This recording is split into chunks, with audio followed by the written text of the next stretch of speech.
What's up, everybody? Welcome back to another episode of Comes a Time. I got my sexy voice on, my COVID sexy voice. Yeah. You want some antibodies, baby?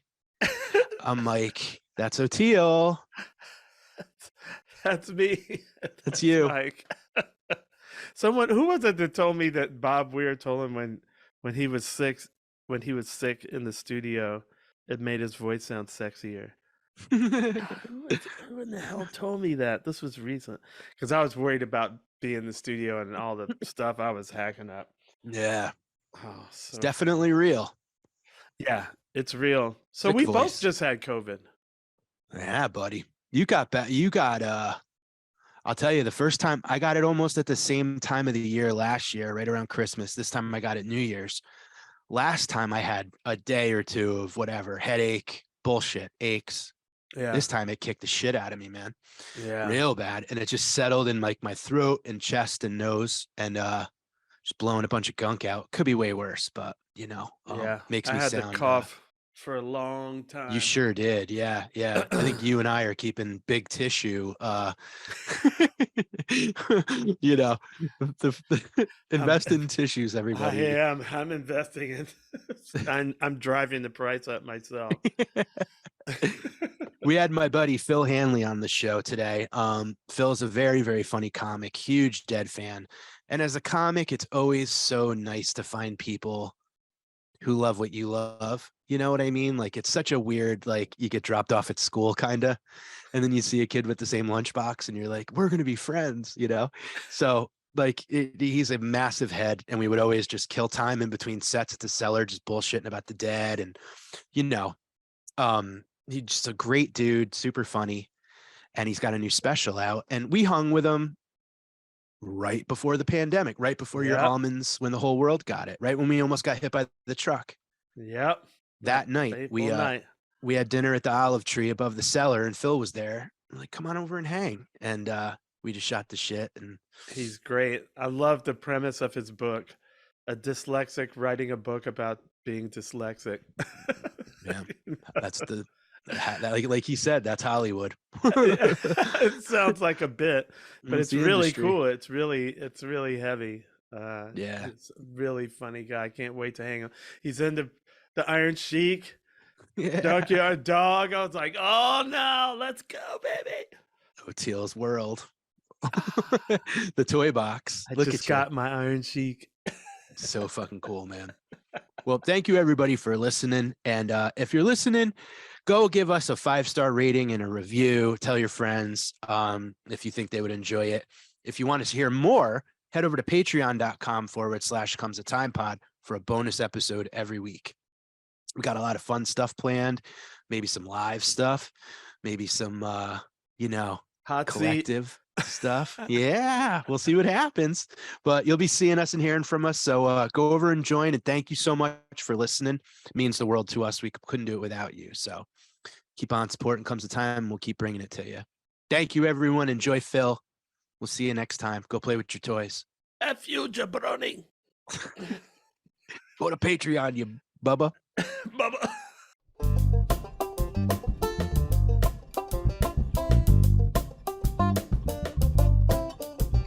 Can I just mention Oteil's wrestling figures in the background? I had all those. The Sheik. All those are the coolest, the rubber ones, right? The ones on the bottom are the rubber ones. They're a little smaller. So Farouk on the right and Mankind on the left are the little smaller rubber ones. I have a hard time getting them to stand up. Yeah, I remember that, man.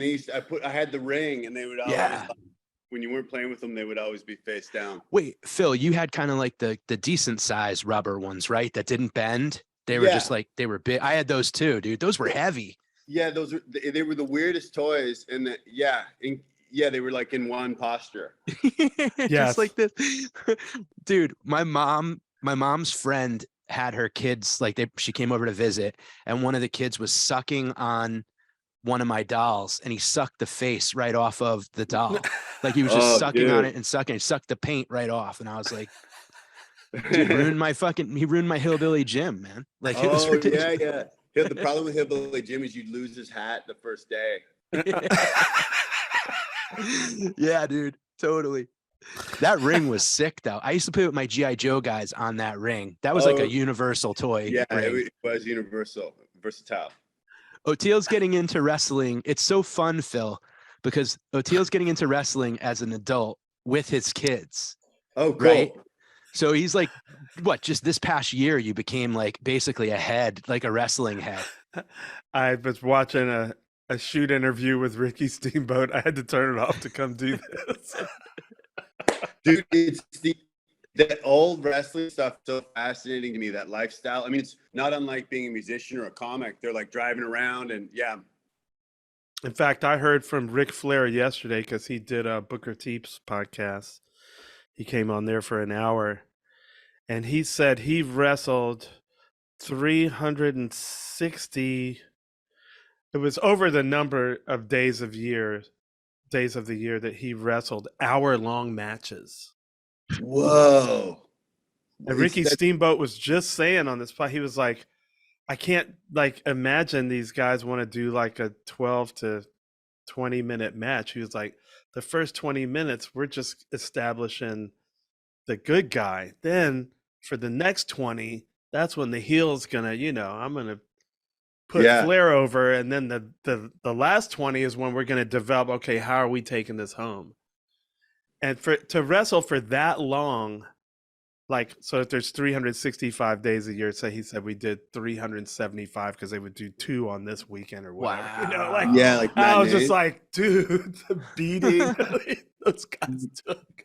It's insane, yeah, because it's physical, but I'm sure there's a lot, like you really need to be the concentration to not, break the dude's nose or injure the person like severely. So it's mental and it'll be, I can't imagine. And which happened all the time. And that's when self-care was like lewds and a Bud Light. No, absolutely. Yeah. It's wild. That era, like the 80s, like I can't imagine. Yeah. Self-care was not, and you know what I mean? Nothing. Like even like hockey players smoke. Like, no, it wasn't like conditioning or stretching would be completely out of the question. You got made fun of if you stretched. Oh, absolutely. Yeah. It's so funny to hear. Like, which one was it? Was it the Chic documentary where he basically was just driving? They like would get into like a Pinto and just drive from like gig to gig, like with hammering beers. Yeah. Which you're like, he'd be with like, because him and Hacksaw Jim Duggan, that was the thing that they were enemies and they got like pulled over together or something like that, and it was a big deal. That's right. It got busted or something. But he did those Persian clubs. Those things, it's like what Weir's doing. I know. Yeah, but Bobby's a lot heavier. Bobby's the 80s wrestler of the music world. He's done more gigs than anyone ever. I know, it's wild. We gotta show like the Sheik, do a split screen of the Sheik doing the Persian clubs and Weir doing his. Oh, right. Yeah. So good. And the Sheik would love it, dude. You'll never believe this. We just went to a SmackDown. It wasn't televised, but it was the night before the biggest SmackDown at the end of the year, like on the 30th. And I'm wearing my Iron Sheik t-shirt, and literally 3-4 seats over from my wife and kids is this guy wearing another Sheik t-shirt. He's like, oh, the Sheik, and then all of a sudden he starts looking at me like this, and then he's with like 6 kids, and all of them are all of a sudden, it's like ferrets looking up, on the savannah or prairie dogs, and they're all looking at me. I was like, uh-oh. He was like, are you Oteil? I was like, yeah. He goes, oh my God. He's been to 1 million Dead Company shows, 1 million Dead shows. He goes, man, I'm the Iron Sheik's manager. I was like, what? Holy shit, really? What are you saying right now? And he lives in Canada. I was like, why wouldn't he be in Tampa with the big televised? But he was just down here vacationing with his kids, and the universe plopped him down. And Andrew Levine, thank you. That's wild. Because isn't his nephews or something? They took over his businesses. Wasn't that what? Or they were managing him or helping him? Did the dude resemble the Sheik at all? No, he what's He his just called name? everybody Bubba. Megan. Yeah. Megan, what's his name again? I should be shot. Paige Megan. That's Really so great guy. cool. He's a twin brother. They're like two Jewish guys from Canada. Oh, really? Okay, cool. Super cool, man. But I think they're helping with his, old age career. Oh, okay. You That's know. I love the idea that he's managing the Sheik. Listen to like a 77 eyes, just like I know, right? booking the Sheik's flights. It- and I was like, okay, coincidence? Yeah, that's wild. Right. I don't think so, man. Like, because that's exactly what's happening. Or doing his Twitter and stuff. Fuck Kanye. I was like, Did you go to a lot of live wrestling growing up, Phil? It's funny. I'm home. I'm visiting my family, and I went to some, but my parents were talking about it was like the highlight of my childhood. I'm from a suburb of Toronto. We were in Toronto for dinner, and I mentioned that Hulk Hogan was fighting Randy Savage, and my dad was just like, "Well, let's go." Like it was like 2 blocks away, and I was like, "I don't know if you can just like roll into Maple Leaf Gardens." And we ended up going and seeing Macho Man and Hogan, and like we got there in time for the main event. But yeah, I went to a fair amount. I was like into it that era, like Yeah, me Macho too. Man. Yeah, Me too. So my friend Megan that I hang out with here, her mom was really into it, and they were in Chicago. She saw Hogan and Andre the Giant live. I was just like, whoa. she's like, "Are you really into this stuff?" I was like, I saw Hogan and Andre the Giant. I was like, "No way! Are you kidding me?" Yeah, It's hilarious watching you get into Andre. it, man. It's so funny. It's just so awesome. You're like, dude, this shit. You're just sending like all of a sudden, Phil, it'd be like 12:31 in the morning, and I'm getting like WrestleMania 3 highlights texted to me out from like YouTube clips from OTL. He's like, bro, this is sick. Just like, Dude, it's you should see awesome. what Toilet Cam gets, because I know he's Oh, he told me. like, I just like fired up. I know. And we have it local here now. There's some in Boca Raton Championship Wrestling, the 31st of this month, like down the Wow. street. And they have That's some guys that have been on big stages, Oh, really? Oh yeah, they're still like club gigging, when they're not on TV. I guess. Yeah, I saw Honky Tonk Man once in Vancouver. I went to like a small like independent show, and the Honky Tonk Man was like the main event. That's what fascinates me. Back in the day before WWE, just those small regions, how they would go from one region to another, and wow. They're kind of still doing that. It was very hockey-like in that way. Yeah. Little small regional, like, AHL type stuff. It's cool. We used to see them all the time because WWF is in Stamford, Dude, so they would ground just be, zero. they live in Connecticut. So we would like run into them renting a movie and stuff. Captain Lou all the time. And it was really wild. Albano, Lou Albano? Yeah. Yeah. They lived in Southern Connecticut. They all were like up and down the 95 corridor because they had to, that was kind of headquarters. It's pretty neat. A lot of my friends growing up would run into like all the time, just see wrestlers getting ice cream, getting movies. It's really cool. Yeah. You said you ran into Junkyard Dog, right? Well, that's my man. That was my favorite. JYD was the best. Oh, I love JYD. He was the shit, dude. But when did I tapped out. Once drugs and music and girls kind of came into the mix, I was like, I'm a park wrestling for a while over here. And yeah. The first time I dosed, I think, was the last time I watched. Yeah. But see, that's now, a good way to stop. but now, as adults, to dose and then go right back to wrestling. I mean, it's got to be amazing. Full circle. Full circle. Bring it all together. One day in the lot, someone's gonna be like, doses, be like, what do you got? He's like, I got some Steamboat, dude. I got some good Steamboat. I got some flair. I got some flair. You take it, go, woo. I did a show once, and Cowboy Bob Orton was in the crowd because his Cowboy Bob Orton. So his son Randy Orton. Then he has a second son who's the comedian. Oh, really? Yeah. Do you remember Bob Orton? Cowboy Bob Orton? Roddy Piper's Yeah. sidekick. I've seen Randy more his son, but his dad, yeah, was like, Yeah. man. So I met him before the show, and I was like, really blown away. And then I had a woman. This is the only time it's ever happened. I had a woman rush the stage. I had like her husband heckled me.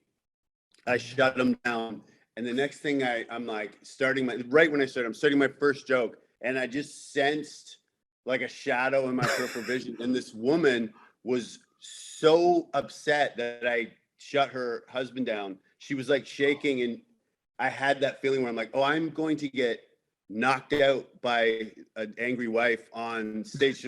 The security goes. The whole time I'm thinking about Cowboy Bob Orton, that he would handle the situation in a much more masculine fashion than I was. Like, so I'm like, can we get the lady off?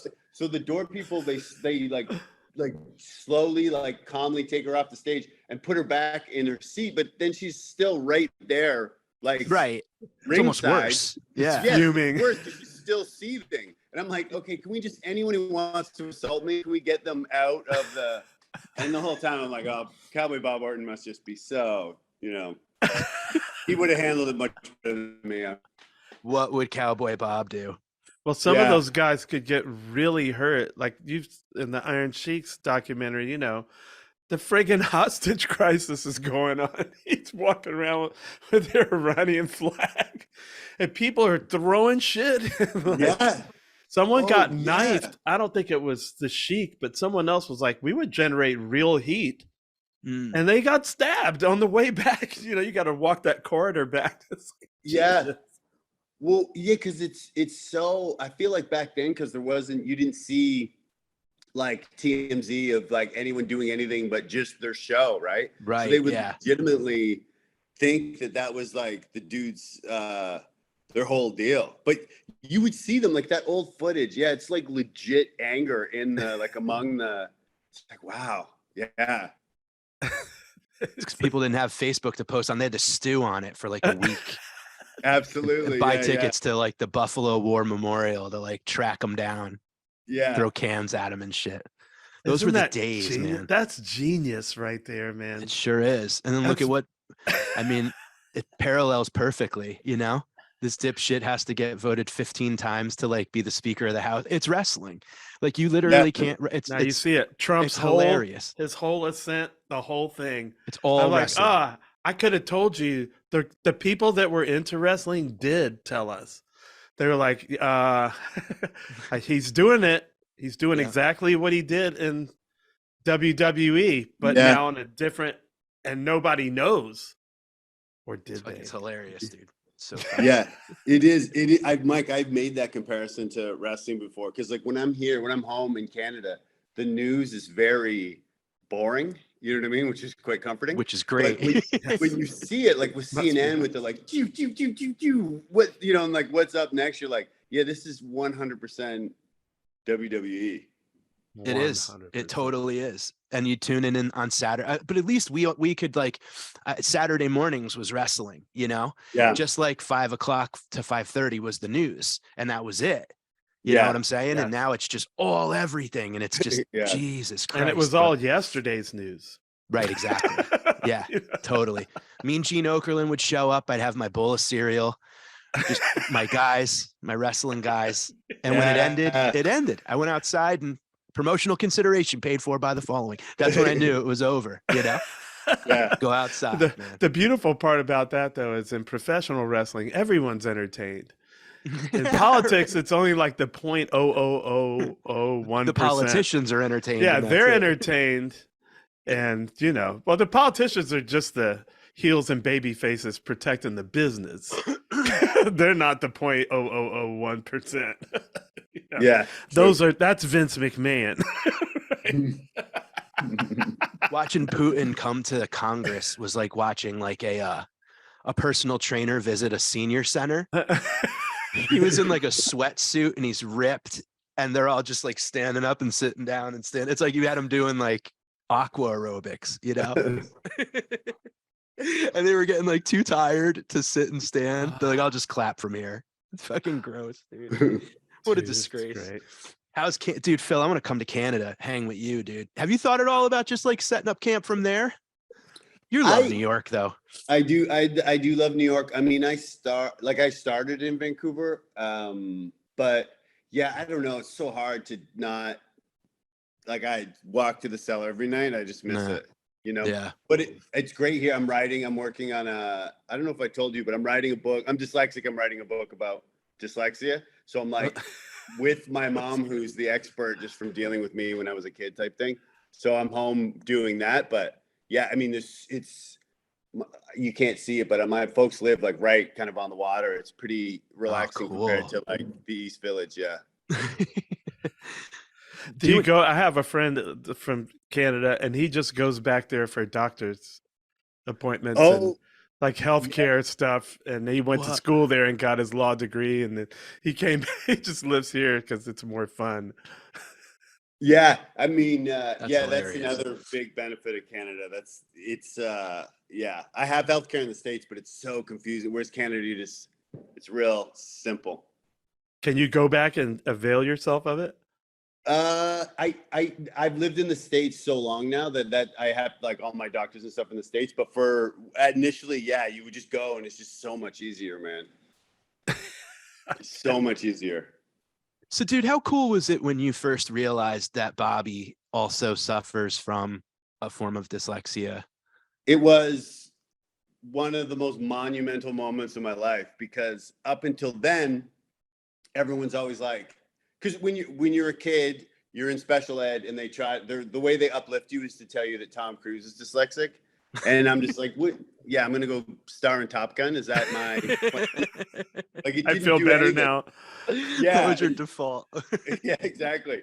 But no, when I found out that Bobby was, because I was already, listening to the dad and stuff, it just blew my mind. And then when you see him, I'll bring a friend to a show, and they'll comment. If they're a guitar player, they'll comment on how Bobby plays. And for me, I'm like, that's exactly how a dyslexic would play. Just his own 100% his own approach, Yeah. And it gave him the other superpower too of this incredible memory. Like I didn't realize he was dyslexic for a while, even though it was in the documentary and stuff. It just didn't stick, And then someone said, "Why don't you just read it? It's right there on the teleprompter." He goes, "But I can't read it." And I was like, "Oh, that's right. He's dyslexic." So now I'm thinking, wow, he has the most amazing memory like on earth. Like all these songs have so many lyrics. They're not like blues tunes, I mean. Oh, Dylan And he's songs. singing so much. Desolation Row is like the Hunter ones. Row. Like, yeah. They're all like really long. Right.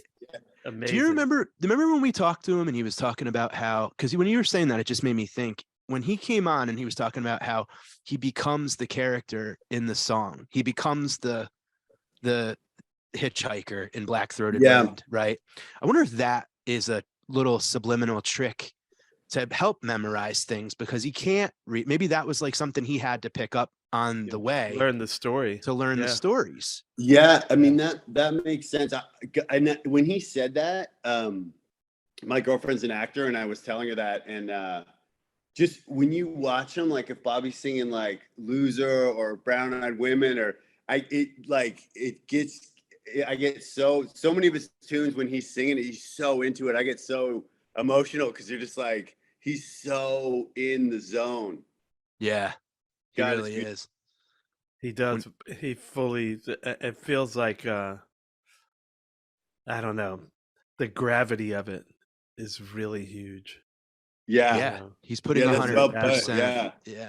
Like that's why like him doing a Throwing Stones is so much more important, it seems, than anybody else doing it. Do you know what I'm saying? Because like he will when he hit that The Future's Here, we're on our own part. Like he's gonna put everything he has into that. And it's just, if you're not crying, you're fucking absolutely. Or like Standing on the Moon, or it's just Morning Dew.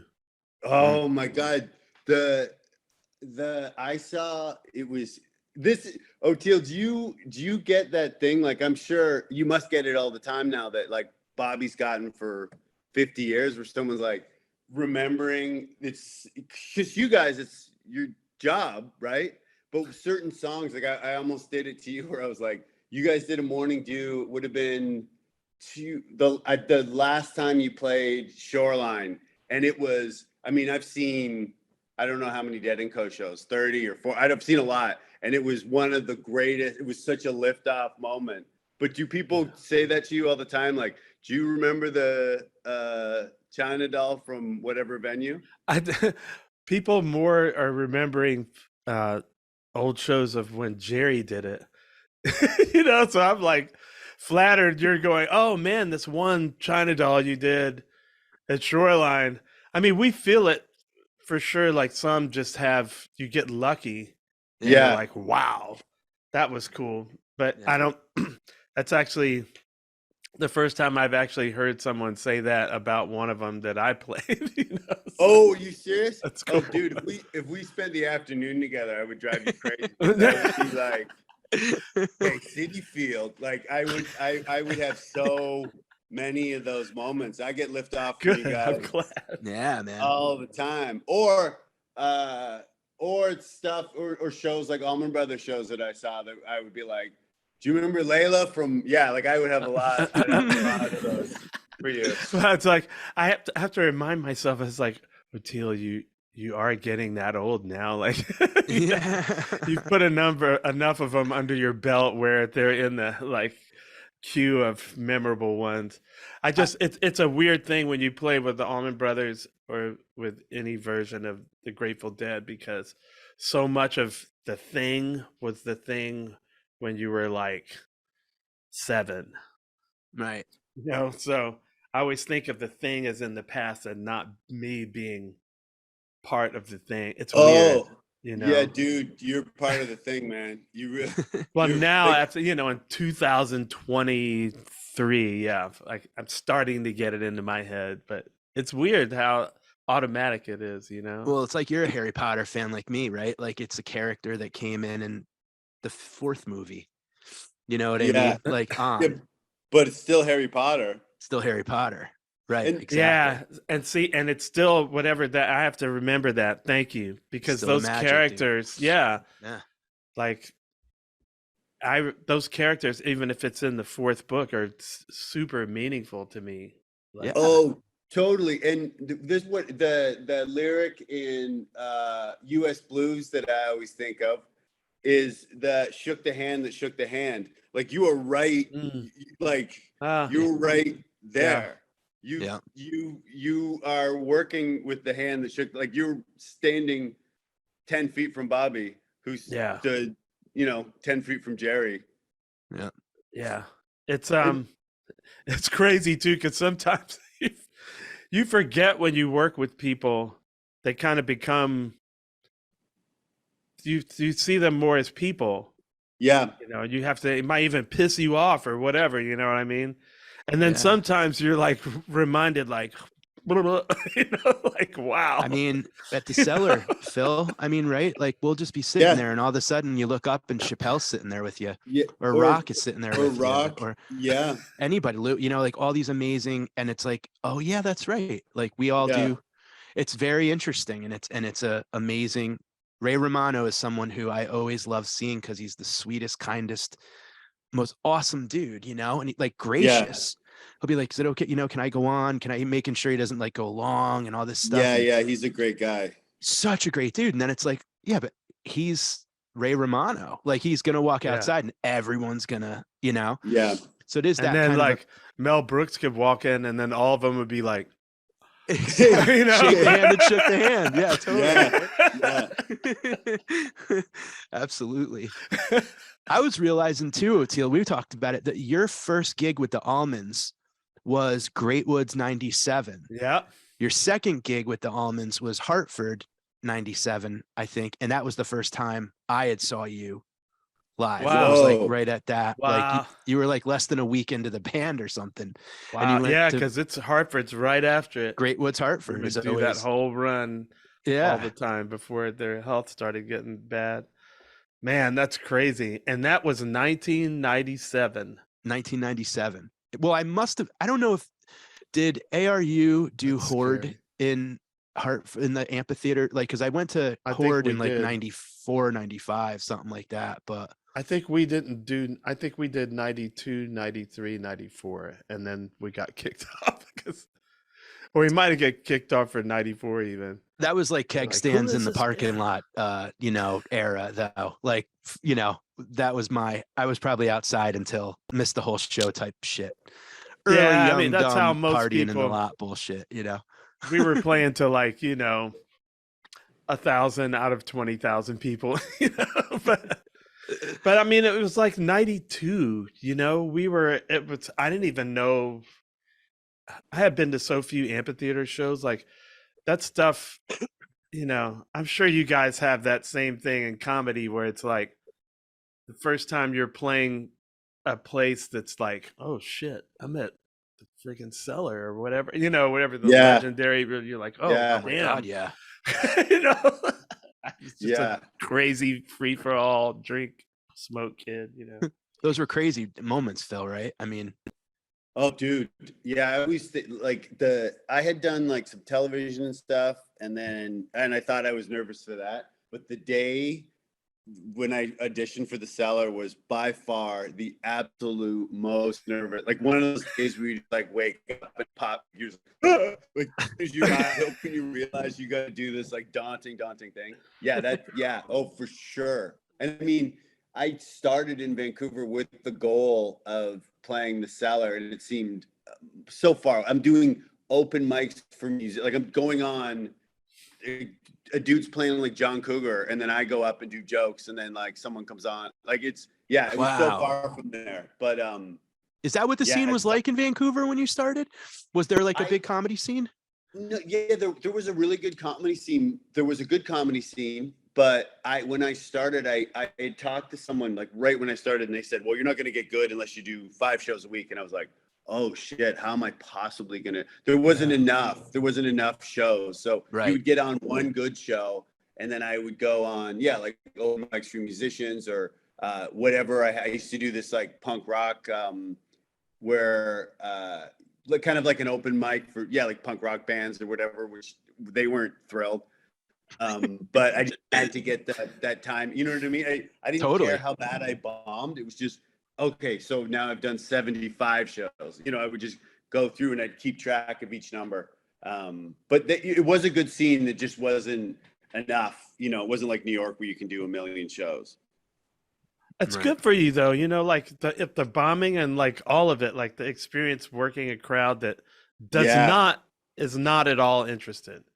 Absolutely. Like it's like that. It's back to the wrestler thing. Like you got to find a way to make people pop, like under any circumstance. We had that all the time on the road, Yeah, like I do a lot of I riff a lot and like in between jokes, and it's 100% because I was talking to these like dudes that were tuning their guitars, and I'd have to be like, hey, da da da da.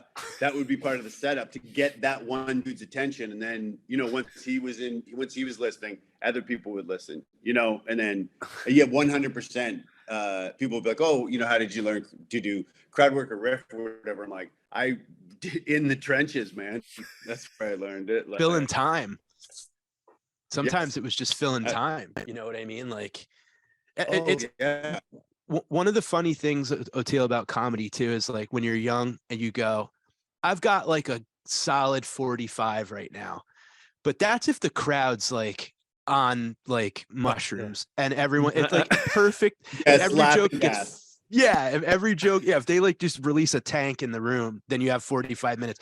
Like you have to learn the hard way that like your 45 minutes is actually probably like 11 decent minutes, Yes. because the first time you just eat shit, early on you headline like whatever charity nights or fundraisers or whatever, it's anything you can. Yeah, you're like, my night. You drive there pumping your warm-up song, and you get there and it's just shit. Yeah. And you think you're gonna do 40, and at 12 you're like, so what do you do? Like, where are you from? You just beg. You're just like praying that a waitress drops like a tray of drinks or whatever. So you can rip on that. I had this gig, and I would go on. It was in you'd have to, it was in the like in the Canadian Rockies, and it was this bar where they could play. There was a section of the bar where they would play road hockey indoors. Like it was a rough and tumble. They would take shots at the net and like just men with sticks. And I would go on after the UFC bout, so that they wanted to keep the people drinking. So Great. the screen would be raising up, and these bloodthirsty like guys, lumberjacks, and I'd have to go up. And it's like Mike said, I thought I had 30 minutes, but when you're bombing and fearing for your life, I had like 7. And I remember looking down at my stopwatch, being like, "So I'm done all my material. I have to just like riff for 23 minutes." You know, like it was there's no worse feeling than looking down, thinking like, "Oh, I'm about halfway done," and you look down and you're at like 6 minutes, and you have to be 30. It's so, you're just like, something needs to happen. You know, daunting. Oh my gosh. Yes. Is that ever happen on stage with you guys? Like, I mean, not now, but like, let's say like you and the Colonel at a bar, like, were you guys ever like? Dude, it's happened with me with O'Teal and friends, like recently, and sometimes it'll happen the other way. Where The other way is amazing. Yeah, yeah, but yeah, a lot of times I've been like, oh man, you know, I'm worried if we're going too far, and it's like, bro, we have so much more time, and then now I'm freaking out. But we actually do have the ability to just like, because the type of music we play, if we literally just play free and go to outer space, like all of a sudden we're on a DMT trip, we can do that. So it's kind of nice having that. It's like a DMT safety net. Like we could just go, you know. How cool would that be if we could do that, Phil? But you can in a way, you know, because I just start spinning. I got on this Jonathan Winters like thing the other night. And I think maybe it was a documentary on Jonathan Winters. And man, then the algorithm in my YouTube kept popping up him riffing with this person, him riffing with. Yeah. Each time he went on Carson or when he roasted somebody, like had nothing and just got up, had literally nothing. And I was like, this guy, I guess being crazy, which he joked about a lot, was kind of a superpower at that point. It's such I mean, to be able, and Chappelle does that at the Cellar. He'll come on and like, it sounds ridiculous. We'll do 5 hours, and there'll be peaks, and then he's just talking at the time. It's amazing to watch, but it's so weird. Like it would be like, so you're doing a bit, so that's like the whole band together. Then all of a sudden, you go off into nowhere and there's just silence. It's like the drummer stopped, the guitar stopped, and you're just like playing bass, like, guys, because you lose. The audience is so part of kind of your rhythm section when you're, you know what I mean? And then when you go somewhere and they're not on board, to be brave enough to like keep going to find something. So it's amazing to watch. Chappelle really does that, and you get to watch that. But Mike, you know that feeling where you're like connecting. You're like, oh, you guys you're not with me on the silence, right? It's the worst. Yeah, totally. Yeah, and it's so quiet. And what I've noticed too is that I'm way more scared of silence when that's happening. But when things are going great, I love silence. Yeah. Like somehow it's okay to like, when silence is good, it's the best. But when silence is bad, it's so loud. Yes, it's like you feel, but there is a point in comedy, and I swear it takes, I mean, maybe some people it doesn't take as long, but I think like 25 years or like a crazy amount of time where you can just be comfortable. If you're killing and it's silent because you're setting a joke up, or you got a big punch coming, you're like, oh, be quiet, guy. Like you know what I mean? Let's get real quiet because it's about to get real loud. But yeah, when you don't know what's going down, when you're just out there in no man's land, you know, hoping that a punchline's about to appear. Yeah. So, but someone like Jonathan Winters, he clearly learned to get comfortable with that real quick, you know? So he could just go out there like that. It is amazing. He had that Robin Williams mind, I think, you know, where it was just so incredibly fast. But if you can, it's hard musically to do the same thing. Like the greatest players are the ones that aren't afraid of the silence. And, but there's that Andy Kaufman side. Like if you can access any part of that, where it's like even if it's uncomfortable, it's good. Yeah. Yeah. Because Yeah. Colonel Bruce always had that. He's like, I just want a reaction. It could be extreme hate, it could be extreme discomfort, or cheers, or whatever, as long as it's a lot of it. And I was like, I've always been afraid of about 3 of those. Like, I'm good with these 2, but those other ones. Like, But I'm with him on that because it's like nothing is worse than apathy. Like I would so much rather yes. have someone like Phil. You must have had this, and like I remember a couple in particular where the person in the crowd just totally has no interest in being at a comedy club. They're there with a group of people. They're sobering up, Yeah. and they kind of give you like the, you go like, are you guys good? Like, cause I won't like attack a heckler, but I'll try to include them and talk and, and they're like, go ahead and finish up your, Oteil, do you remember when actually the night that we had dinner, Phil, you, me and Oteil, I was doing my hour at the Fat Black, and remember those girls, Oteil, were talking in front, and I'm like, I'm so sorry, I can hear you and you're throwing me off. And she's like, we're not talking. And the whole room's like, no, you're talking. Like you're totally talking. And she's like, you mean we can't talk to each other during this? And it's like, have you ever left the house? Yeah, really? What? And I'm like, no, you can't. So they just get up and walk across the stage and leave, and like just hammered, drunk. And I was like, fine with it, but it was just like that apathetic. Yeah. That's the worst. Talker at the concert. I'd rather elicit some emotion than apathy. I'm like I want, it's so bad because I know it's a rock concert, but if Bobby's doing a ballad and anyone is talking anywhere in the like auditorium in the stadium, I lose my mind. Like I'm like, can you just please? If this does not shut you up, if Bob Weir doing a ballad does not shut Days Between. Are you serious, dude? You paid or on your phone. It's the worst. Paid to miss it. Like I've recently I don't go to that many concerts. I saw Earth, Wind and Fire for the first time in my life.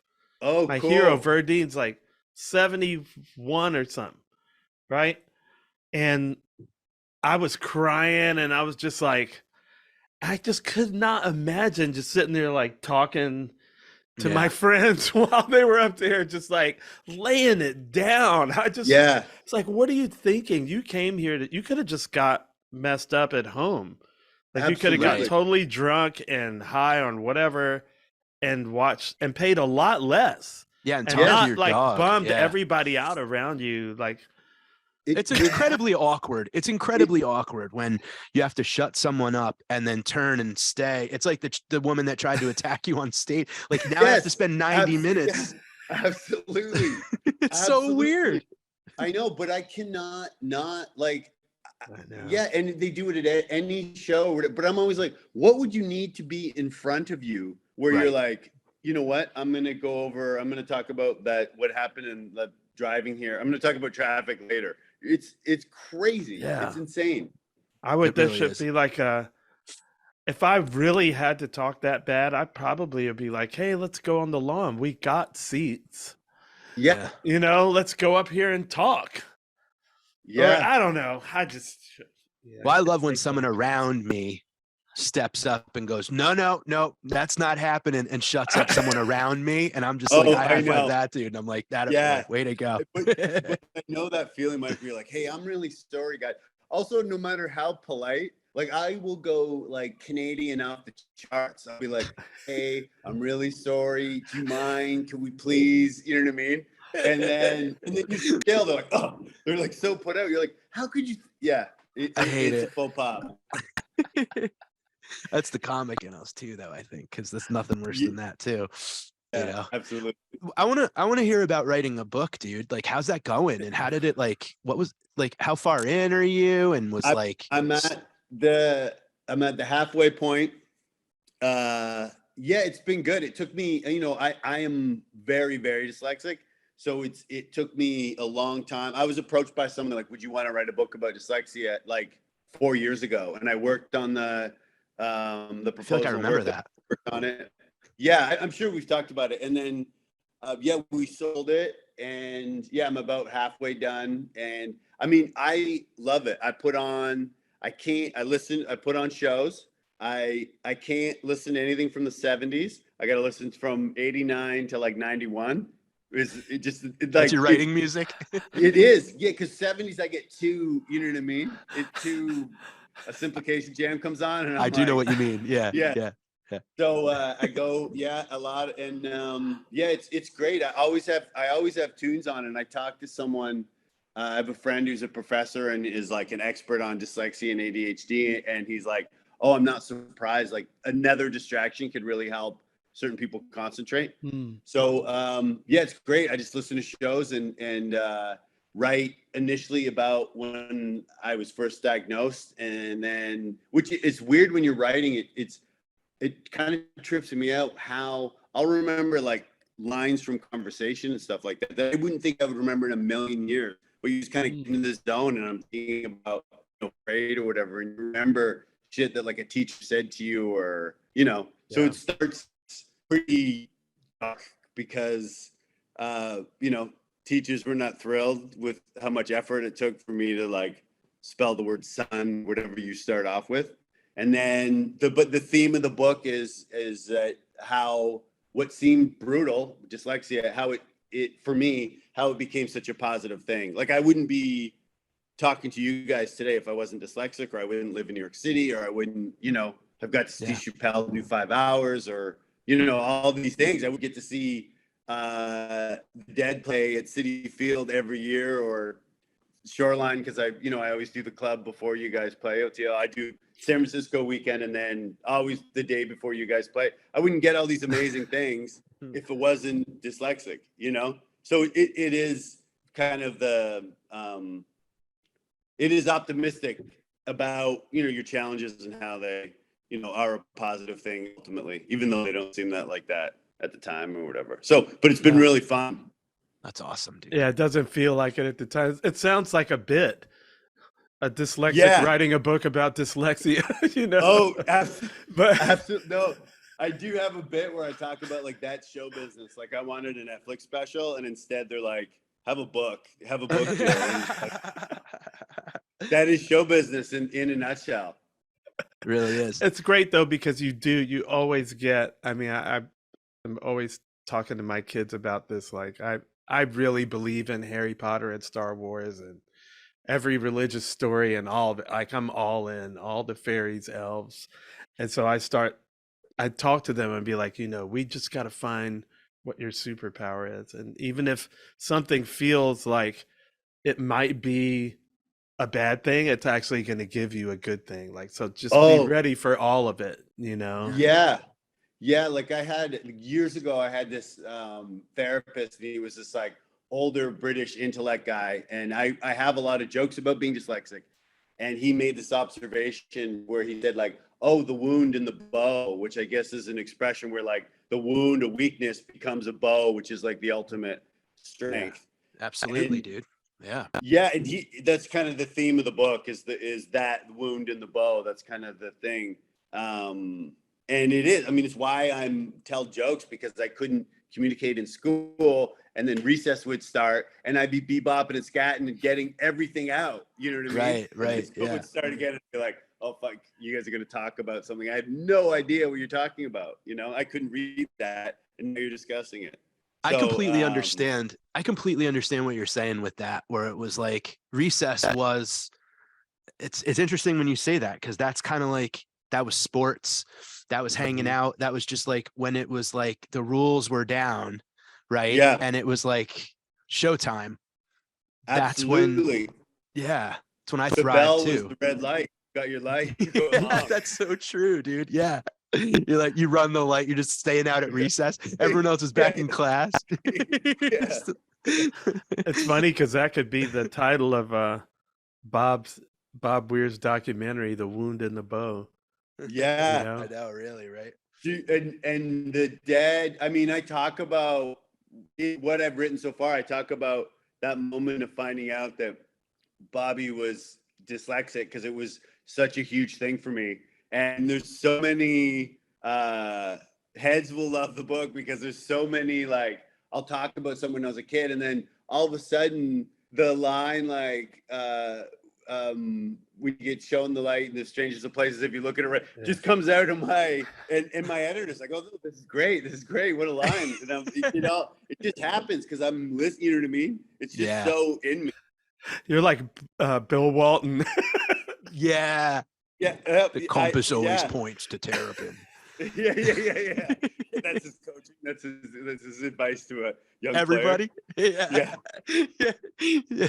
What sneakers should I buy? I can't figure out if it's the end or beginning. Yeah. All right, Bill. But somehow he knows what he means. I love it. My favorite line, Phil, that I think about all the time is from Black Peter, where it's like, see here how everything leads up to this day.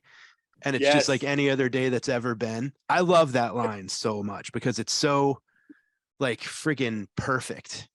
You know, it's like one of those Hunter timeless, like it's like the air, like what the fuck, like that's perfect. Yes, Hunter, for me, that was like, because I couldn't read. My family, my mom reads constantly. My family is like, there was always books and stuff like that.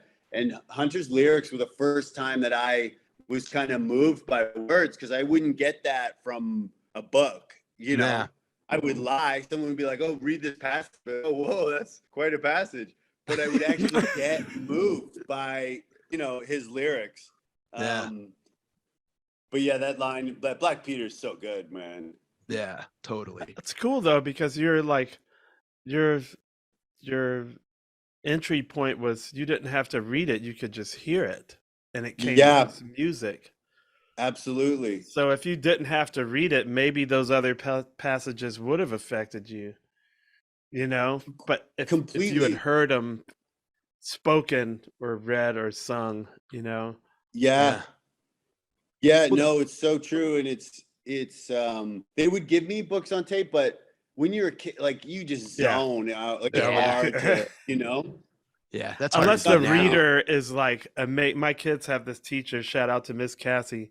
She's from England and she loves to read stories.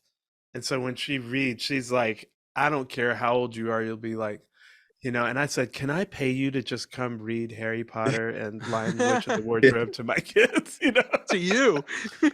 To me, I'll be right there. I'll be right there next to my kids. Like, it's magic, man. She just like totally into it. So if you just get a book on tape, it's not necessarily like I had to let one go. I couldn't. I forget which one it was. I was just like, I can't do it. Oh, totally, dude. I've tried. The narrator's all about it's. Yeah, it could be the greatest book, but if it's the wrong narrator, and vice versa, if it's a great narrator, I'll sit through a mediocre book and like just because of the way that the voice sounds. I'm with you on that. Bring it to life. But if you're a kid, you need all that. You need both and big heaps of ice cream. Like absolutely. I felt like the Grateful Dead when I first heard it.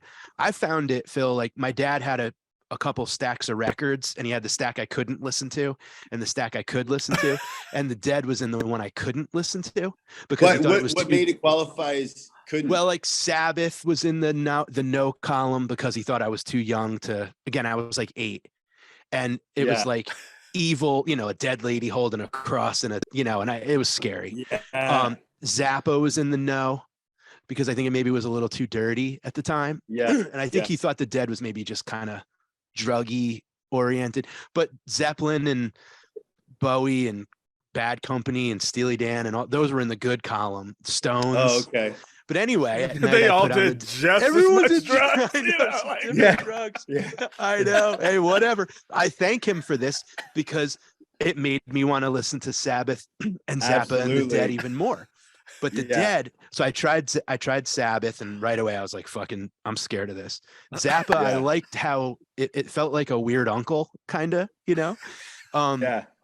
But the Dead immediately, dude, it hit something where I'm like, I've heard this before. Like, it just seemed like I heard, like I knew it. It was like, it just felt directly in that kind of like folklore fabric of like, and like you hit it, OT, like listening to it and not reading it. Cause I had no attention. I don't think I ever read a book like till after high school, But I mean, it was just like, the music was, it was like listening to someone tell me stories. Jerry's perfect voice during Direwolf, like on the album, and just how Yeah. like it was like having like fairy tales or something like read to you or sung to you. Totally. It's the best. It's like The Yeah. Hobbit, but it's and Yeah. they were so intentional about it. It was so beautiful, man. So like approachable to like a younger Yeah. person. Like Robert Plant's not the easiest to like when you're 9. No. You know? Well, Jerry said, he was like, look, our thing is not here, look what I can do that you can't do. Right. It's like, it's more like, look what I can do that you can do too. Like, it's more inclusive. Yeah. Yeah. And that's why, I didn't get into it, I think, because I was never into lyrics. Like, my dad was into jazz, and most of what we listened to is instrumental. There was obviously jazz singers, and we listened to some opera, but I just didn't focus. Like, music was music, and learning to play music and instruments. For me, it wasn't about the lyrics, and I didn't pay attention to a lot of it because of so much was instrumental. Now I'm like, oh, wow. Now that I'm into like, I've read Lord of the Rings, and I was like, oh, this is like, if it's compelling like that, I'm Yeah. into it, Yeah. It's that book. I have it downstairs. It's the encyclopedia. I forget what it's called, but it talks about all the dead lyrics and where like Hunter got the references and stuff like that. Yeah. And it's Such a like, great book. Dude, it's so where you're like, how is one dude so smart? And it's incredible. And it just goes to show you when something is like rooted in something, it just hits you harder. You know what I mean? Like when there's like, even if you don't know the references. Right. Yeah. It's the roots. It's you like feel listening it, to the a song gravity. like Ramble on Rose is somehow like a history lesson. You know what I mean? Like just a cultural, like, New York City, Wolfman Jack, Jericho, like all these like it's like, very like American Jungian, like Yeah. Yes. It's it goes farther back in America. No, but every line means something. It's incredible. It's like when you could look at like a Picasso and know nothing and be like, ooh, I mean, this guy, I don't even know if this guy could color within the line, like what's going down. And then someone explains it to you and you're like, holy shit, you know what I mean? Or you see the sketches where it looked like a photograph before, then all of a sudden it's so interesting when you learn a little bit about it or whatever. But yeah, that book is wild because every line you're like, how is this dude know so much, Yeah, like a James Joyce or something. Well, you just had Oteil, like being able to like connect with Hunter's wife and talk about like how he wrote some of his tunes, and like you sat Oteil sat at the piano that they wrote Days Between on. Wow. Which I knew you'd love. Like that's something that you and I like. That's such a thrill, right? Yes. Wow. Yeah, she told me that I was leaving. I was getting ready to go. Oh, thanks for having me over, and then we were talking about that, and she goes, yeah, I watched them write that on that piano right there. And I was like, wow. It's like, do you mind if I play this for a second, if I stay for about 5 more minutes? Yeah. And it was remarkably in tune. I think there was something up with that because she was like, it hasn't been tuned in forever. And I have an acoustic piano, they go. And I played like 4 different C's. And I was like, there's no way this thing is this in tune. I played a couple things on it, and I was just like, what are the odds of that being that in tune? I just am not buying it. That's wild. That's wild. Magical house. Oteil, do you like, will Bobby talk about, will he just tell like a Jerry story, or like, does that? Well, what's funny is like when we're together, so much talk is about what's happening right now, because we're living in right now. And then everybody's very separate on tour also, But then there's just these moments, like I'm starting to have more of them with Steve Kimmock. We just did a record together in Iceland, and we've been playing a bunch together, riding together. Oh, cool. Okay. Yeah, and I don't pump him for Jerry stories because so many people, after every show, man, tell me about when Jerry, and I'm just like, Yeah. So I just let it go. But in Iceland, we were doing these like hot tubs in the snow outdoors, like full moon Sick. after Under recording the all northern day. lights. Yeah, under the north. It was like crazy. And he starts Wow. talking more.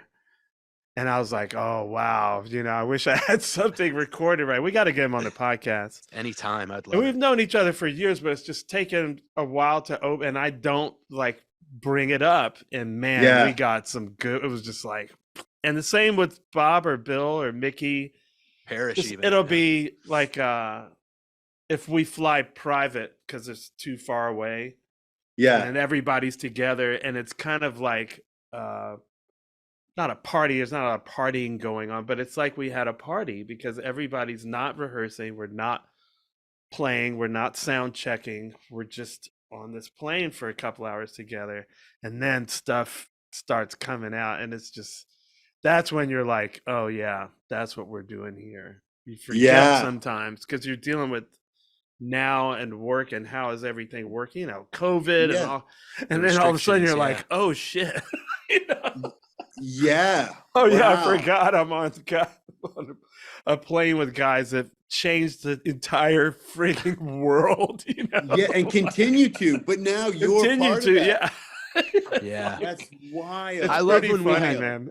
I love when we had Bobby on the podcast, I think the first time, and he was talking about how like he dreams about him a bunch and stuff. Like he still Yeah. has like, you spend that much time. And when he leaves that early, I'm sure that like the whole process of like processing his death and how it's getting bigger, the music is bigger than ever now. And you know? also the continual deaths. Right. Like yeah, it's like, somebody dies and you want to text them and you're just like, oh, you're still like, dead. you've already been through so much.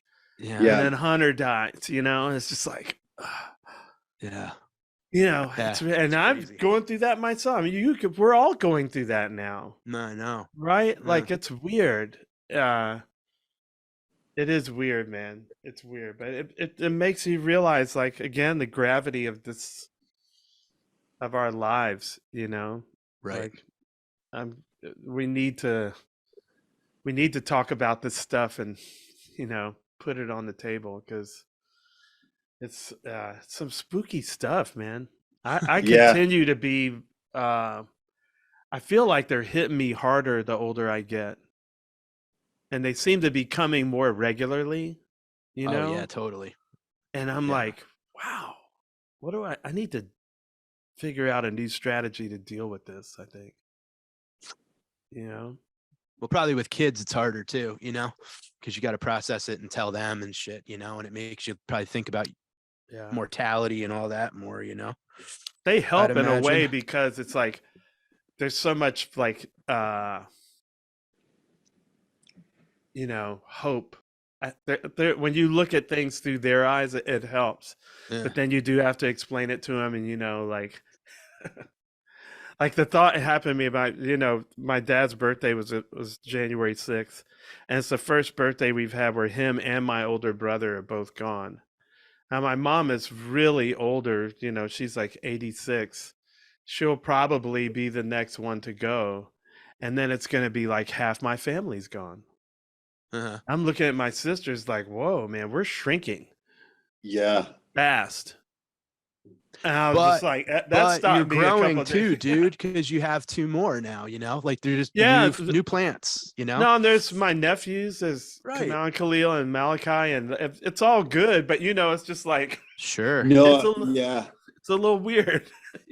I found it really comforting when you guys had Bobby on, and he was talking about that's when the adventure begins. Yeah. And I was like, how cool, right? But yeah, it was cool. It was just like, if you can, embrace that idea and feel it, I could just imagine how much grief it would relieve, that concept, Right. Yes. I do feel like that. Like, we didn't want to tell my mom about my dad's birthday because I didn't want to bring up, Sure. and she can't really remember unless we like remind her. So, it's kind of like the ignorance is bliss thing, but the thought occurred to me. I was like, well, I believe, and if she will get past a point in her grief to her belief that I know she does have, that they're doing great right now. Like they Yeah. don't have to like feel uncomfortable in a body. They don't, it's like Yeah.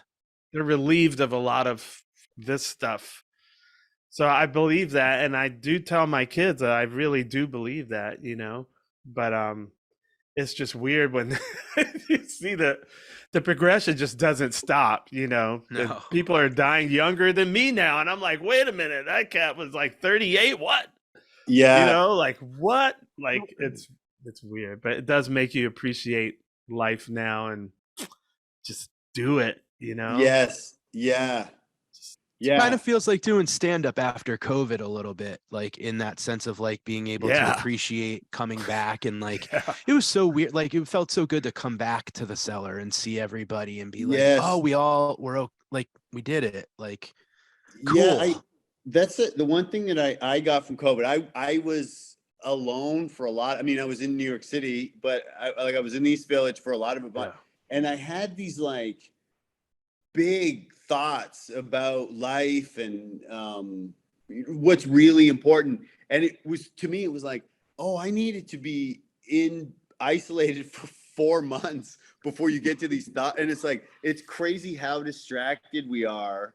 Yeah. And then, but it was a really valuable lesson to me because you can like intellectualize. Yeah, a monk, these dudes will, go in somewhere in the Himalayas for 3 months by themselves, and you're like, oh, cool. But then you're like, oh, I get why they do that, because you do. I had these like huge thoughts about like, if someone's like, oh, do you want kids? I'd be like, yeah, I love kids. I hope I have a kid someday. But then when you were there for that, you really think about it. You're like, oh no, I need to do that. Like I really, Yeah. have to get along with someone for long enough to have a kid. Well, I mean, it's you realize how fast life is getting away from you when you stop. Yes. It's weird, and it's like the Himalayas came here. For everybody. It was like what you're talking about, the wound and the bow. Yeah. Everybody really did need to stop. I don't think everybody needed to die. Right. But we all benefited from stopping, because a lot of people, when it was time to go back, they were like, yes, yeah, I know. Dude, COVID to me felt like I was in a car chase leading up to COVID, and I had 10 cars chasing me, and then COVID hit and I had to hit the brakes, and it became like a 10-car pileup. And then I just spent 2 years cleaning up the mess. And it was all the shit that I had to sit and think about, and all the like, do I want to be a dad? Do I want to be like career versus like, what is all this? Big thoughts that you just you would blow past. Exactly. You could be having a conversation about it, and you're kind of thinking about errands you have to run. Like you wouldn't even engage these huge things. And I mean, I was microdosing a fair amount, but I did have some and for some reason went through my first Zappa stage. But perfect time. Perfect time. It was a good time. But I just, and it's things that you read that kind of stayed with me. And the one thing that stayed with me is how important it is to have that time where you're kind of just by yourself to a certain extent, and certainly letting things slow down as far as like social media and all that stuff, taking days where you got nothing to do but just contemplate to a certain extent. Yeah. Get back to the raw shit. Yeah. Yeah. Totally. Because you see so many people where you always see like the top 5 regrets list of deathbed regrets, and that's always the people that never stopped. Like it made me notice the brainwashing around it. Embrace the hustle. There's all this like, don't stop. I'm like, that's, it's not by accident, that we were this way. Yeah. There's billions of dollars being spent to just drive us. Totally. And we're Yeah. listening to our 5 things are nothing left to do but smile, smile, smile, take Yeah. it easy. Fucking, like, Yeah. no wonder we found the music we needed, Are You Kind? All the stuff Yes. that, the messages are there if you look, close enough, Yeah. the good ones. But a lot of the musicians need to do it too. Like, Comics too. I Yeah. see Oh them, my God. like We we're kicked the the standard bearers for this thing, but it's like, hey, I'm religious about it, man. Like I book time for me and my family the way I book gigs. That's how I look at it now. Like, no, you can't do a gig there. I have this booked for me and my family. Right. But otherwise, it all gets booked up. Like I have to look at it like I do my gigs. Yeah. It's weird. Yeah. Phil, you have an album come out. Before we leave you, before we part ways, I want to talk to you about the album. Where did you record it? Let's hear about it. Do you love it? It's great. It's on YouTube. It's called Ooh La La. And yeah, I recorded it at the VU, like so above where Oteil would have seen you do your hour. Nice. You were above. I was the basement, the room. And yeah, it's on YouTube. It's doing pretty good. It feels good to put something out independently and not have to have Industry it approved shit, by yeah. anyone in the industry. I just got the money together and it went way over budget and then I put it out. So I've been happy, but it's called Ooh La La. And yeah, I tell an LSD story where I put on my mom's bathing suit as a youth. And you can listen to that there. But yeah, no, I was stoked to do it, and it feels really good to be able to just put something out yourself, Yeah, I was stoked to see the model stuff because I remember when I was running the show Hot Seat, and we would just do all new material. I was running a show called Hot Seat where it was basically just like go up, throw out a premise, and then open it up to the crowd for questions. So basically, like, wow. And I would always have like my friends come on and do it. And Phil did it a bunch with that model material. And then that ended up making the special. Yeah, no, that was such a cool concept for a show because it was like, sometimes you have a joke and you're working on it and you're so in your head and it's your experience, you lose what's interesting about it. And Oteil, like my friends went to college. There was a brief moment where they liked skinny guys with long hair and brown cords and Grateful Dead t-shirts. And I lived in Europe and I modeled and I didn't know what was funny about it. I didn't know and I took it to the show that Mike was talking about, that Mike did, the Hot Seat. And the audience would ask, well, who did you work for? So then I'm like, oh, I got a joke about Giorgio Armani. And what did how did you feel? So yeah, that show was great. And it's the only kind I've ever heard of. And I loved it. That chunk was built there, and now that modeling chunk is in the special. Yeah, I was stoked to see that, man. I was always pumped for that material because you took that show serious. Like you would come with like shit to show the crowd and stuff. Like, yeah. No, I was like, this is such a big opportunity, and it's like you can't. It was the concept of that show was like such a safety net for bombing because you could not, when we were talking about music and the silences like this, because the audience were allowed to ask questions, they were always engaged. So even if you weren't getting a huge pop, you knew they were like, you were having a conversation with the audience, which ultimately great comedy is. Even though they're not talking back, they're, right. I need to talk to Liz about bringing that back. That was a blast. I love that. We should do it on the road, man. When we do the Oteil and Friends show, I would bring Hot Seat on the road for sure. Yeah, it was such a blast, man. Do that stuff live with the audience. Fuck yeah! Oh, dude, it was really cool. It was found really, a lot of gems in that, and I thought it was fun because, like you said, sometimes you get so in your own, and the way we think too, when you overthink, I think sometimes when you have, whether it's dyslexia or ADD or anxiety, like you can't, you suffocate a joke. Yes, you suffocate a thought, and then you like get annoyed with that thought, and you're like, I don't ever want to see that fucking thought again. You know what I mean? Like, and it never blossoms because you water it too much or whatever. Yeah, you beat a path, and it's just the way your brain works. You beat a path to where you think the joke is or where you think the point of interest is, and then there's so many other angles, but you're just so used to going down the same Yeah. pathway to get there. Well, dude, I got to bring that back. That was a blast. I'm glad we talked about that. Where can all our listeners find you, Philly? On Instagram, I post clips, basically every other day or sometimes every day. That's Phil M. Hanely on Instagram. And then the special on YouTube is Phil Hanley, Hanley. And the special's called Ooh La La. Awesome. So glad we got to hang out, man. Mike, it was great to see you. Oteil, thank you so much, man, for keeping my favorite thing on the planet going. It is sincerely my pleasure, for sure. And hopefully we can hang out on this summer. We're coming to New York for a long time. I think my kids might be there, but we got to carve out some time for. We'll do a fun hang for sure. Yeah, I would love to do that, and I'll be.